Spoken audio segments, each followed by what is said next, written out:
Salam, hamınızı xoş gördük. Bugün mətbəxdə qışa hazırlıqdır. Pomidor çığırtması hazırlayıram. Çığırtmalıq pomidor. Bunun üçün bizə nə lazımdır? 5 kiloqram pomidor, 1 kiloqram biber lazımdır. Və yaxud biber istəmirsinizsə, bunu sadə pomidorla da hazırlaya bilərsiniz. Amma biberlə hazırlanmışı qışda kartof çığırtmasına və yaxud toyuq ətinə, mal ətinə hazırladığımız soslarda, çığırtmalarda çox dadlı olur. Qışda hər bir mətbəxdə evdar xanıma kömək olur. Əvvəlcə nə edirik? Əvvəlcə bir qazanda qaynar su hazırlayırıq. Suyu qaynatmışam. İndi həmin suyun içərisinə pomidorları bir-bir salmaq lazımdır ki, qabıqları çıxsın. Pomidorları üst hissəsində hər iki tərəfindən üstəgəl şəkilli kəsirik ki, qabığı çox yaxşı çıxsın.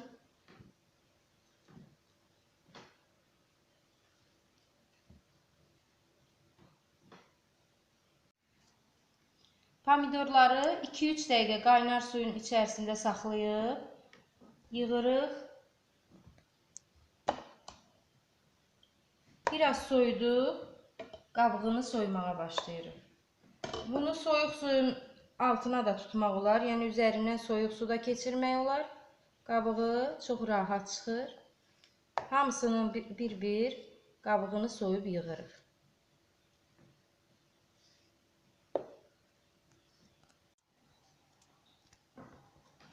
Biberlərin içini çıxardıb, tumunu təmizləyirik.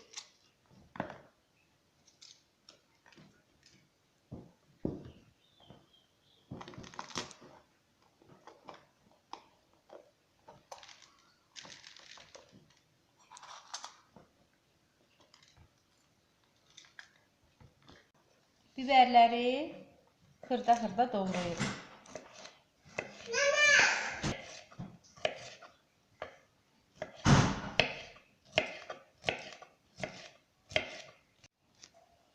Pomidorları istədiyiniz ölçüdə doğraya bilərsiniz. Yəni sizə hansı ölçü rahatdırsa, elə doğraya bilərsiniz.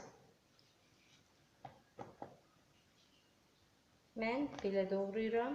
Yəni bişdikdə də bir qədər balacalaşır, xırdalanacaq. Ona görə çox da iri doğramıram.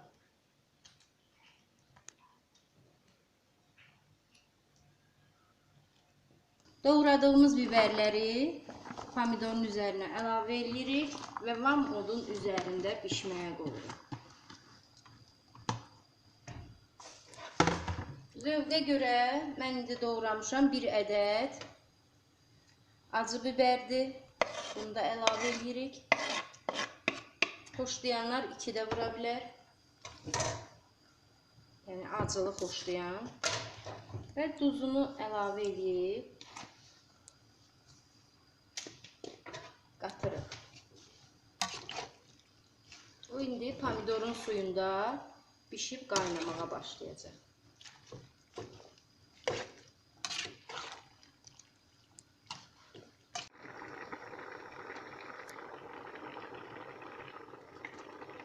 Pomidorlar qaynamağa başlayıb və tam suyu çəkilənə kimi qaynadırıq. Arada bir qarışdırmaq lazımdır. Və duzuna baxmaq lazımdır ki, nə çox şor olmasın, nə də şit olmasın.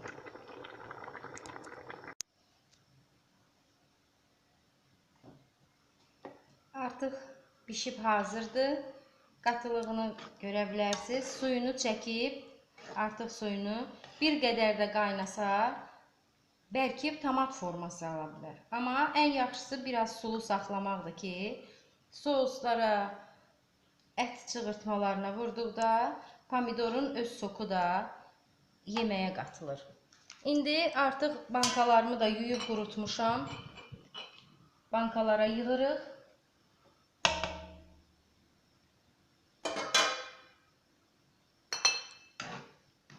İsti-isti bankalara doldurmaq lazımdır. Artıq heç bir ədviyyat, dəfnə yarpağı və yaxud cirə toxumları heç nə lazım deyil. Çünki bunu yeməkdə istifadə edəcəyik.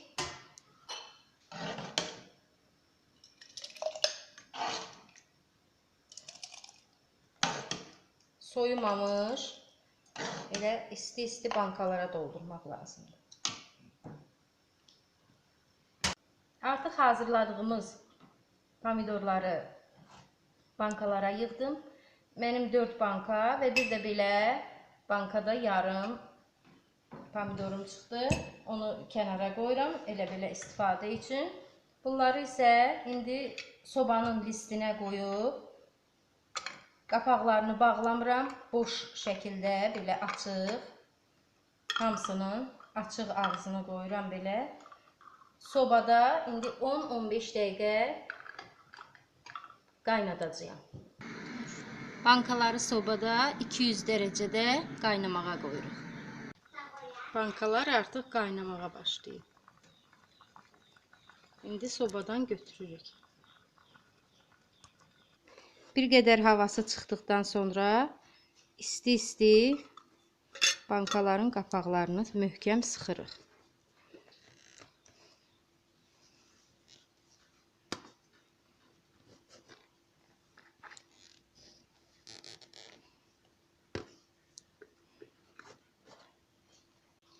Bankaların ağzını möhkəm sıxdım. Əgər istəsəz, hazır bankalar üçün olan skoçlardan da vura bilərsiniz ağzına. Əminəm ki, siz də bu resepti bəyəndiniz. Hazırlayın, sağ-salamat qışda işlədəsiniz. Nuş olsun bir daha hamınıza. Kanalı izləməyi unutmayın. Görüşənədək.